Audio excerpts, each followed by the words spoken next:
Alegría, emoción e, sobre todo, moita ilusión vivíronse no acto celebrado este mediodía. A residencia do Centro Sur de Pontevedra xa está por fin en mans de Amencer. Forma parte dun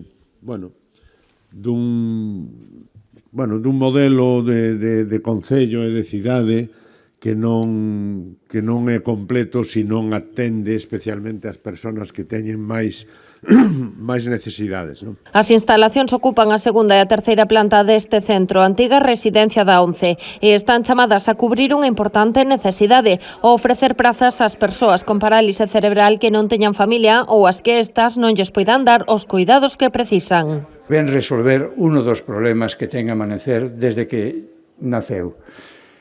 O proxecto que tiñamos diante cando fai 30 anos a asociación tentou de formarse era tratar de resolver todos os problemas que teñen as familias e as persoas que teñen parálisis cerebral, darlle as máximas oportunidades para o seu desenrolo e que as familias, por outra banda, se sintan apoiadas na labor de protexer os seus fillos e darlle unha esperanza de futuro. O investimento de reforma da residencia superou os 1,5 millóns de euros. Foi financiado nunha parte con fondos europeos FEDER concedidos á Estrategia de Desenvolvemento Urbano Sostible e, de outra banda, con fondos municipais. Aquí esta residencia pode ofertar todos os servizos que require unha instalación moderna e adaptada ás necesidades dos seus usuarios.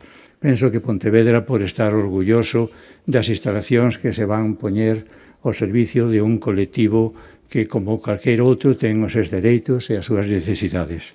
A residencia ofrecerá unha trintena de prazas. Amencer xa traballa coa Xunta de Galicia para establecer un acordo que permita concertar varias delas para as familias con menos recursos.